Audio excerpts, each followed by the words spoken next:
in. Where did you dig up that old fossil? Going into Toshi Station to pick up some power converters. That's no move. We're all fine here now, thank you. How are you? Welcome to the Star Wars Nerds Podcast. I'm Dan Vadabonker. And I'm Kenton Larson. And Kenton, I finally solved the problem, our Tim Hortons problem.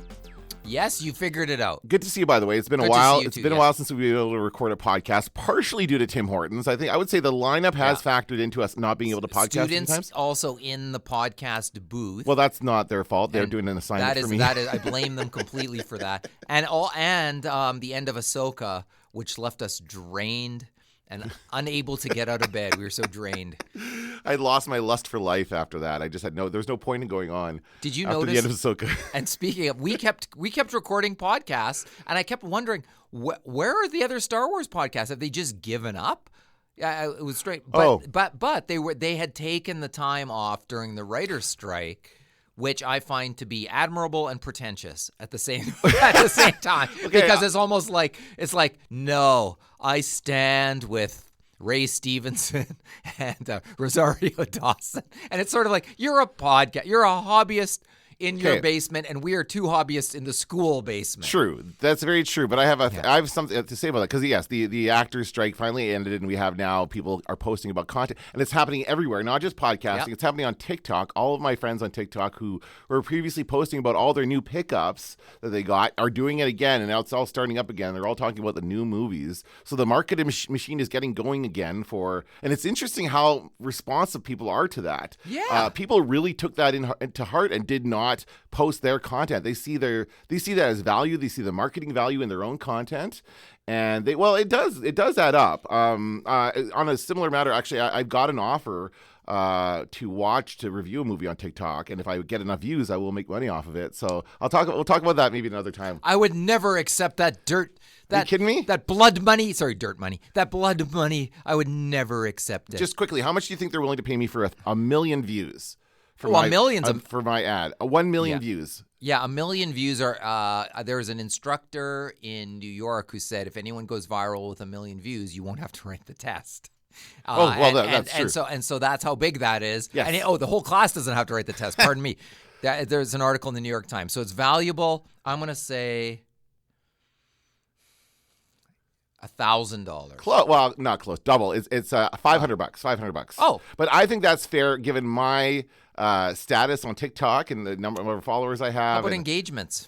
It just says views, and it says I think you should double it if with the right number of engagements. All right. Well, the time for negotiation has passed. This is my first time doing this, so we'll talk about that more on a different podcast. Maybe on Media Nerds next week. Let's get into that. But let's talk about Star Wars. You had a great experience. You went to Comic-Con, Winnipeg Comic-Con this year, and unlike other years, I mean, it's taken this version of Comic-Con a couple years to gain steam because they had the pandemic and they had to come back from that and that kind of thing. But this was their first full-blown, we are a huge Comic-Con, and they had a number of awesome guests, including a number of awesome Star Wars guests. Yeah. And you went to the panel there. The Mandalorian panel, which took place during the strike. So once again, that's sort of, there was and wasn't an impact on the panel, but it was Giancarlo Esposito, Emily Swallow, Carl Weathers, Paul Sun-Hyung Lee. Right. Kim's Convenience, as we call him, which is why I can't conjure up the actor's name. Right, and I've started calling him by name now, so now I remember his name. Paul Sun-Hyung Lee. Yes. I've just because I actually saw him at the con as well. I saw him taking a big group photo with a bunch of Mandalorians, and I thought that was the coolest thing ever. And he just seems like a super nice guy. But you guys, it was Mandalorian panel in everything but name because they couldn't promote the Mandalorian. Oh no, it was called the Mandalorian. Oh, was it? Panel. Oh yes, even in name. Oh okay. I thought they couldn't do that. I heard one interview with one of the organizers saying that they couldn't call it a Star Wars panel. But maybe that was just a comment he made off the cuff. Well, sir, I was just milling about upstairs, and the announcement came over going, the Mandalorian panel shall be taking place soon, without any indication of where it was. So I instantly sort of did find it in a massive hall, so there was plenty of seating for everyone. There was no real fight to get seats, which is always nice. Was it full, though? It's very full. I'd say there's over 1,000 people in that hall. So, it was good. And off the top, the guy hosting it a Comic-Con flunky. He comes out and goes, because of the strike, it's okay if you take still photographs, but please, was it not okay? No, still photographs okay, video not okay. So don't take video. So he first introduces Emily Swallow, and she comes out and she goes, "I'm so excited. I can't wait to shoot this on video." And then clearly did not hear anything that he just said and hits record. And then Carl Weathers comes out. Then they all come running out to applause. And right away the message is, we can record this. But now I didn't. But other people did? Oh yeah, the second she broke it open, it was sort of. Well, I thought that was her making a joke about it. Oh no, no. She appeared to just be unfamiliar with the announcement that had just been made. That's pretty funny. I think she was clowning around backstage with her fellow actors. Yes. She seems to have a great sense of humor and a good rapport with everybody, and I think she clearly was pumped to be there. Yeah. And I also think that So it was great to see her, and it was great to see the panel. And they were it was interesting because there was a lineup of 1,000 people who wanted to ask questions. It would have been easy to get to the mic first, but everyone's kind of shy at first. And they did a little talk beforehand, just a little. Each one got to talk a bit. I can't remember what the overall question was, and people could ask whatever they wanted to ask. And it became like each actor brought his or her personality to the table, and it was a lot of fun. Like, I thought it was $50 to go to Comic-Con or something. Yeah. I thought that alone was worth it. So Carl Weathers said he had never watched Kim's Convenience before acting with his co-star, and said, and now he has watched it, and he's like, it's great. And he goes, I love that. I love it. And somebody asked him to do the Predator handshake, which he did with the still on the muscle. Yeah, his muscles aren't that big anymore. And people were generally most interested to ask Giancarlo questions because of Breaking Bad. Right, of course. They're like, hey, the Chicken Man. Like, they all had sort of the thing they wanted to, the shtick, and he was game for it. And Carl Weathers enjoyed every question. And it became clear. So Emily and Paul are newcomers, right, to acting and to sort of notoriety. So they sort of were more in awe of the other two, and especially Carl Weathers. And it turns out Paul is just like the humblest, nicest, happy to just be part of the Star Wars universe. I've never seen a more humble, like very Canadian. Yeah. In his humility, like, oh no, you're a great actor. No, it's not me. You're a great actor. Like a lot of that. Yeah. But they seem to draw a line there's a thin line between talking about what they do on the show and promoting the show. Yeah. So there's some stuff where they were happy to answer, other stuff where they were kind of a little more like, oh, I'd like to answer that, but a little bit like that. But one of the big surprises, and this is where I wish we could have been rolling video, and somebody probably did, but Giancarlo had a couple moments from the stage where he was like a preacher, where he just took the mic, he got up, and he started talking about the war, about humanity, and like the war in Israel. Yes, war. Oh, wow! And being human beings, and I remember thinking, like, any one of these sound bites would be incredible, would go viral if you shared it, not for bad, for good reasons. Where he basically said, we're all human beings. And we have shared humanity, and we react certain ways, and he sort of talked about what it means to be a human being, and then he went, the war overseas, it weighs on us as human beings. It weighs on me. I feel it wherever I go, and don't you feel it too? And it was just an impassioned, probably across those two subjects, he probably spoke for at least 10 minutes, maybe 12 minutes. And it was so good, and if we could have been shooting the video, I thought, there were some really nice moments in that speech. Well, there you go. And he was fired up. He was fired up, and then when he was done, he sat down and was like, I'm happy again.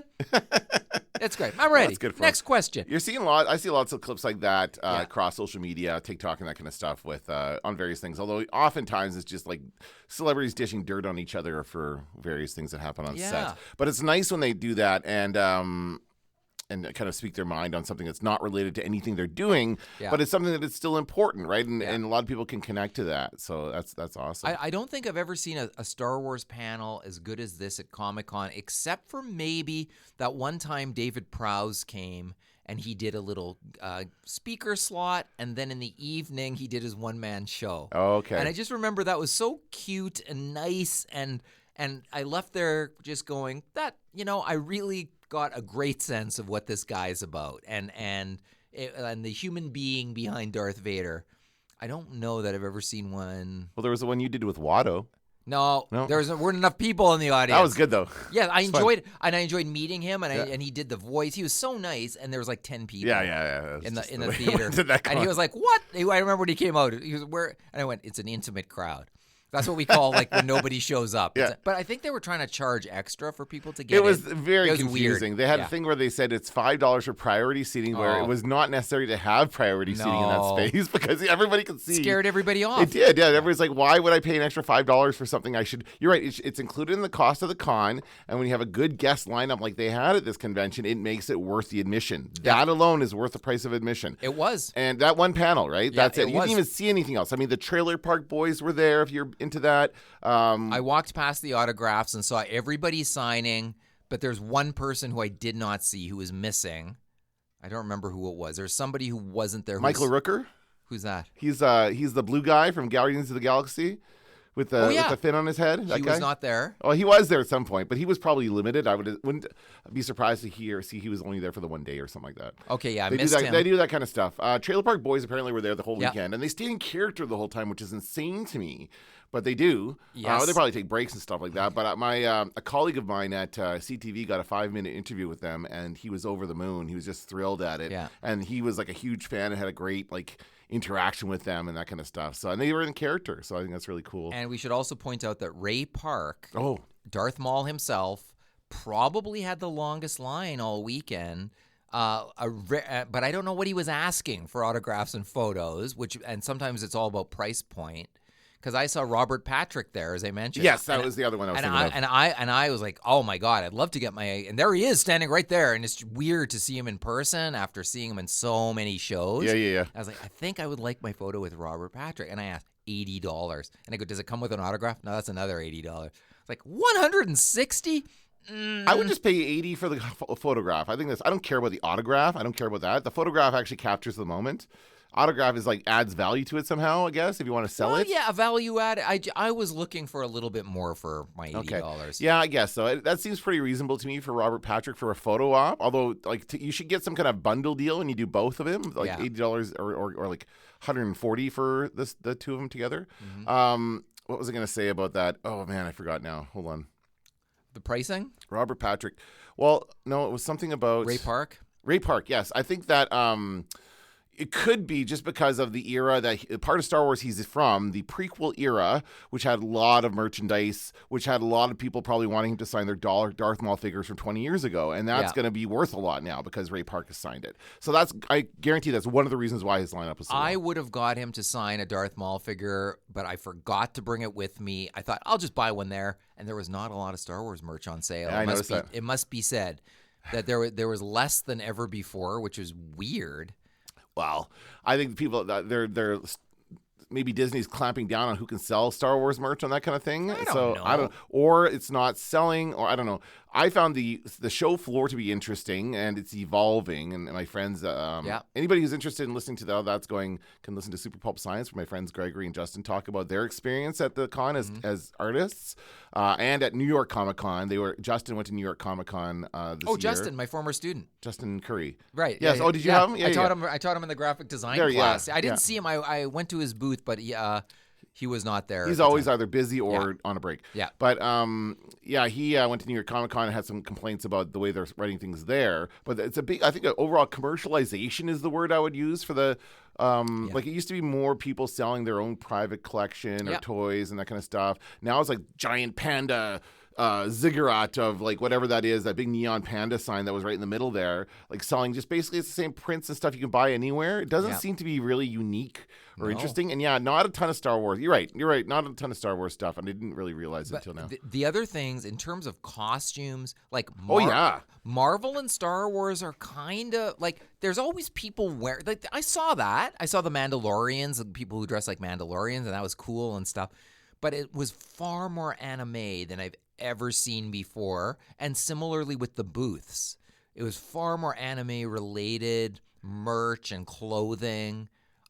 And I mentioned to you the surprise gift bag, which has taken the blind box thing. Yeah, which has taken over the like in a way that I found to be shocking. And people are buying bag after bag of mystery merch. Like, how about I just see what I'm buying? That's what I want. I don't want the mystery merch. Well, it's like those. Remember those? Who cares? Those. What was it? When we were kids, it was like those little. It was called a grab bag. I think it was just literally a paper bag with a bunch of cheap toys in it, and it had like a cheap graphic on the front. It was stapled shut, and you just got a bunch of toys. You paid $1 for it, but it was not $1 worth of stuff. It was never good. You learned early on that it was not going to be good. Right? Yeah. So that's kind of like, but the whole blind box thing is huge. Rhett and Link just did an episode today because people like being surprised. I guess it's how old are you? 2? I don't know. I'm going to buy this. I'm going to bring it home, and then I'm going to open a special gift to myself. You might get one good thing in there after spending like $30 on this thing. I don't know. I get it from the perspective of I got some kids.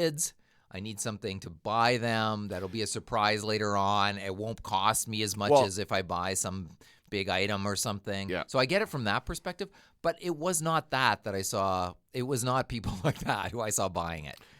Oh, that's interesting. I think it's weird. Price is a part of it. If it's a cheaper item, people will buy more of it just because they want to buy something and they don't want to spend $200 on whatever they can spend. Like you can spend all kinds of crazy money. I see people walking out with these swords, these giant swords. I'm like, oh my God, how much did that cost? Like it's insane. It is insane. Spend. But and that's really what it's like. Again, commercialization is what's happening here. But it's I don't know. It's just interesting to see kind of the development of this over the last more than 10 years now that we've been really going to these events and seeing how they've been kind of evolving, right? Anything else? Do you see any other panels or anything else while you're there? You just kind of took a tour of the floor and saw the panel? And that walked around, saw everything. I noticed. I looked for my friend from Max Collectibles, who I don't think was there. He wasn't there. No, I don't think he had a table. There was one Star Wars, like the upper end Hot Toys models. Oh yeah. And I recognized that guy. That guy used to be part of the Mulvey Street Market. So I said hi to him and talked to him a little bit. There was one little booth with Star Wars stuff, but nothing that I really wanted to buy, kind of at the back. Then walking through the autographs, they've also clamped down on don't take photos from far away. But I thought you probably could have. It wasn't when I say clamp down, they have signs saying don't take photos. Don't take photos because people are paying for them. I get it. But at the same time, not everybody can afford that. And I think there might be an application where you pay $5 to take a photo from far away or something. I don't know, but it just seems like it's dirty pool. I could have put the camera in my pocket and walked by. I think you could just take a photo with your brain and remember it and don't worry about it. Here's the thing. How am I supposed to boast to my friends? Well, who cares about that part? I have a memory locked in my head that I want you to hear about. I'll tell you, this is funny actually because I saw Paul Sun-Hyung Lee. I almost called him again. I saw him. I saw him walking over with one of the Mandalorian mercs and over to their table. They had a great setup there. They had one of those R2-D2s, R2 units set up there, the remote control one. And so those guys had a great, like, you can do Star Wars stuff over there. And they brought him over, and they all kind of gathered around him. And these guys, I'd love to see all the photos they've taken over the years because these guys have, like, every single Star Wars guest that's come through town, they have taken a photo with. Jeremy, what's his name, Boba Fett? Jeremy Bullock. Yeah, Jeremy Bullock, I remember, was the first one, but I'm sure they've done everybody who's gone through here. And so they were taking a picture with him, and they're all gathered around. And I thought, oh, just sneak a picture. It wasn't near that area, right? It was away from that. It was actually in the club area. So I said, I'll just sneak a picture of them. I didn't want to be too obvious. And other people were doing it too. Like other people were gathered around. They noticed who he was. They were kind of like, and taking a photo. And so I did that, and I kind of and then I looked at it and said, oh, that's fun. That's cool. And then I walked away and I looked at my photo and I couldn't really see anything. It was very shitty and blurry. And I was like, I just have a better memory of that. I'm just going to delete this. There's no point. Like, what's the point in taking that photo? Oh, I saw a famous person. Well, of course I did. I'm at a I'm at a con where you're supposed to go see famous people. Yeah, and I guess for social sharing, social media sharing, and things like that, it's cool. Like there's a billion Star Wars fans around the world, and it's nice to sort of see where these actors are. Like I always sort of get a kick out of it. Like who's in Cleveland this weekend or something, and you it's like, oh, Ray Park's in Cleveland signing autographs now. So I like it from that perspective. But you're right, I'm not saving other people's photos or something. No. Like I'm not interested. I'm not that interested, but I'm interested enough to kind of go, oh, isn't that nice? Or yeah, it's cool when they walk the show floor. Greg told me that Ted Raimi, rather, not Sam Raimi. Ted Raimi was also there. Sam was supposed to be there. Yeah, he couldn't make it. Sent his brother instead. Yeah. Well, no, I think they were both supposed to go, and then Sam couldn't make it or something like that. So Ted did show up, and he actually came up to Greg's table and talked to him about his art and was asking about it and stuff like that. So he was actually there, like looking around. I guess he's not quite famous enough for people to like stop him and no. I mean, I would have. I know who Ted Raimi is. I know what he looks like. But, yeah, I don't know that average person would know. Who did I see walking around? I saw somebody being ushered through. I can't remember who it was. Well, that's the thing. He wasn't being ushered through. He was just kind of like wandering and had one person behind him, but it was very unobtrusive. I always think there's different ways that actors can hold themselves in terms of so everyone recognizes you or so no one does. And if you're like wearing the trench coat and the baseball cap and your eyes and sunglasses and you're looking down, that's the international symbol for leave me alone. Yeah. And a pandemic mask, which helps. Oh, yeah. And no one can recognize you. Or the person who's like, here I am, goes walking out. I don't think Carl Weathers has ever entered a room without going like, hey, all right. Like he's this giant personality. Yeah. Oh, and by the way, he spoke about he was in the CFL. Oh, that's right. Of course. Vancouver. Yeah. Yes, he played in Vancouver. Yes. So there's lots of fun kind of. That's awesome. But that is not a guy who's going to enter a room and be a shrinking violet. But he's also not a guy who's into this kind of stuff. So I think that the people who like the guests who do walk the floor are into this and they do want to see this stuff. So that's kind of the cool part about that. Like Paul. Yeah, he's and Ted. Paul and Ted's Big Adventure. And the Trailer Park Boys. Oh, that would be fun. They were everywhere. Yeah, those guys are fun. I guess I wish I could have spent more time there. See, the funny thing about that is, I've seen my fair share of those shows, but for some reason, when it's a Canadian celebrity, I'm just like, yeah, they're like us. Like I'm just not as enthralled. With a Canadian celebrity than I am with somebody like Robert Patrick or Carl Weathers. Well, we don't see them as much on TV. Right. Like I think that the thing, like Robert Patrick for one has been in so many different things. Carl Weathers not as much, but he's been around longer. Yeah, and he's got that kind of longevity. So I don't know. I think it's a lot of fun and it's good. I mean, they're doing a great job at that convention. Yeah. I think they're bringing in some great guests and they're going to continue to do so. So I'm looking forward to seeing who comes next. And you know what? I just have to say, it just occurred to me. Emily Swallow is happy to do the Armorer voice for anyone who wants to hear it. She'll do it on demand, and she did a few times. And somebody goes up to the mic and says to Giancarlo, you are, like, it's amazing what you do in The Mandalorian. You are, by all measures of the imagination, my second favorite Star Wars villain. And so, of course, Carl Weathers loves that. He's like, second favorite. Bah, ha, ha, ha. Like, wow, what a compliment. Or something. And she goes, well, nobody beats Darth Vader. Darth Vader is the best villain. Yeah. And Giancarlo was like, he loved that as well. I thought that was pretty funny.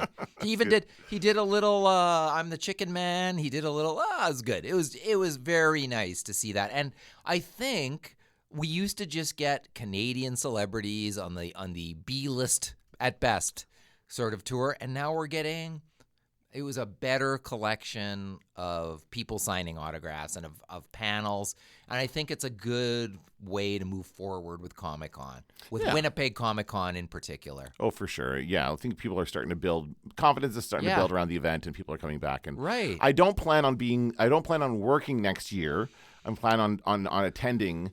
So we'll see. I thought you meant doing any work next year. No, I mean, sign me up. Yeah, I don't plan on working during the weekend. I was working at CTV that weekend. That's why I went there. I went there during my lunch, but I didn't spend a lot of time. Oh, that's terrible. That's okay. Okay, let's move on. We got a few Star Wars. We haven't talked about Star Wars for a while, so let's talk about some Star Wars stories. I got some, I guess, clickbait. We'll go back into that segment. This day in Star Wars clickbait. Oh, Jabba. What? How? What are you talking about? Huh? What? Goodness gracious me. Here's the headline. It's gonna piss people off. I assume it's asterisked out. It's going to piss people off. Taika Waititi jokes his Star Wars movie will divide the fandom, and he's probably right. What movie doesn't? Right, and so this is just a little. Actually, it is very much clickbait because there's no real information in this. It's just he's being. I guess he's being interviewed because of his soccer movie he's made. I love how they're advertising that as from the director of Thor: Love and Thunder, or did they say Thor Ragnarok? They say Thor Ragnarok, right? They're not even saying Thor: Love and Thunder. They're not even promoting the most recent version of that. The most recent thing he did was a piece of shit. Yeah. So from the mind of the person who did this 2 movies ago. Yes, that's right. No, it's more than that for him. But anyway, he's got this soccer movie, so he's like, people are going to ask him about Star Wars stuff, and so apparently it's still in development. He's just taking his time, so make sure that it's. Hey, let me go on the record right now. This film will never see the light of day. Yeah, I agree. Don't you think so? I agree. I don't think it's going to happen. I think this is all bullshit. I just nothing feels certain anymore, right? Well, everything they talk about is like, let's just wait and see if this actually happens. had our fair share of this is a movie, it's not a movie. Yes. This is a movie, it's not a movie. Fool me once, right? To the extent that this is not a movie, I think it's safer to say this is not a movie than this is a movie. Yeah. And I'll be amazed, like, I remember the logo looked like Schoolhouse Rock for this movie, Star Wars. And you kind of go, what is, I don't want to see the Love and Thunder version of Star Wars. Yeah. And I think it might be better if this movie never sees the light of day, maybe. Okay, that's interesting. Because it's going to be jokey and clowny. The part that I like is where he says, I need to write 4 other scripts before I give this one the proper attention. Well, and it's like, those 4 are going to be stinky movies. So let's spend our time on the Star Wars one if we're going to do anything to make it good. But I don't think so. I don't think it's ever going to come out. Well, there's such a thing as stretching yourself a little too thin there, Taika. And I think that you're getting into that territory when you've got like so many other projects on the go. Well, good for him. He's earning money while the iron is hot, which is what anybody should do. He's cashing in. But for over the long term, I don't think it's sustainable. Next story here, Ke Huy Quan went up to Lucasfilm president Kathleen Kennedy and told her to please put me in the Star Wars universe. I was shameless. Yeah, they should. And if the last Indiana Jones movie would have done better, I'd say, well, he should have been in that one. He should have been in but it. I think they were probably making that one before Everything Everywhere All at Once. That was what kickstarted this again for him, right? But nonetheless, you could have gone, okay. Well, yes, he's already a character in the franchise, right? Why wouldn't you bring him back? What would make the most sense? And imagine that beautiful moment where they meet up again. And even if it was a cameo, which could have been easy to do, but I think it could have been the basis for a great film. I really do. So it's too bad. It's too bad that they missed that, and we'll probably never get another Indiana Jones. Have you seen Loki? He's in Loki. No, I'm season 2? Yeah. I give up. Uncle. I met 2 of my most Marvel loving friends for ribs at the horrible St. Louis Ribs. The U.S. Have you heard of St. Louis Ribs? No. It's the U.S. It's opened at the Outlet Mall. Oh, okay. So we went there. It's a little too bright. We sit down and we say to the server, "What are the best wings and ribs on the menu?" And she goes, "I hate wings and ribs." And that's the way, and that's how it all started. That's a vote of confidence. And we're like, wow, we can see why they hired you. Like, woo. And so they love Marvel, and they said, are you watching Loki season 2? And I said, no, I'm not. And they said, neither are we. And it sort of became we're tired. Yep. It's superhero fatigue, and it is. It's not just Marvel; it's for DC as well. Because I don't think DC ever really picked up as much steam as Marvel did. No. In the end, but yeah, everyone's talking about the Marvels open this weekend. Nobody cares about that because that one takes like characters from the series that they've been releasing and then puts it all together in a movie. Yeah. Sounds good on paper, but people just don't care enough about it to go to the movies. I think getting people to go to the movies is much more difficult than it used to be. Oh, and I think the movie theater is in massive trouble. That's another media nerds we could do. Oh, for sure. We have to come back to it after things ramp up. I think we're in big trouble at the movie theater. Yeah, it could be. And I also don't think, like, Brie Larson is a legitimate Marvel hero that people enjoyed seeing in one big movie in particular. But adding sort of the B list to the A list is just, I think I know what they want at Marvel. They want the B list actors to become A list characters, because then you don't have to pay them as much. Right. And so I get what they're trying to do, but it's just nobody wants to see a collection 1 star with the B team. They just don't want to see it. It's also a matter of too much content, right? They're cranking it out too fast and just overloaded. There's too much stuff to keep track of. Nobody's going to watch all of it anymore to keep it all straight. And it's interesting because they tried doing that with Star Wars, and they immediately pulled back on it. Like Solo was that attempt. They tried to release a second Star Wars movie right after another one. Nobody watched it. They backed off immediately on that strategy. And so for Star Wars, pretty much stopped making movies altogether at this point. We don't know what's going on with that, which I think is interesting as well. Yeah. So I think they just went in too hard on Disney Plus in general. Is what they've done. Well, now you have got people to subscribe on the basis of seeing movie quality stuff. And if you take that back, you're going to get a whole bunch of people who cancel their... But it's not just them. It's Netflix. It's HBO. It's all the streaming services are creating movie quality stuff. And so that's, I think we might see, this could be the next .com thing where it's going to burst because they've been focusing so much on growth these first, 10 years or so. They're actually not making the money they say they're making. I don't know. Yeah. I don't know how that stuff works. I mean, I'm going to try I've decided to try the Netflix with advertising option. Not yet, but whenever, I can't remember. I'm using my mom's free trial right now, or her discount. Mm-hmm. And then once that expires, we're going to switch over.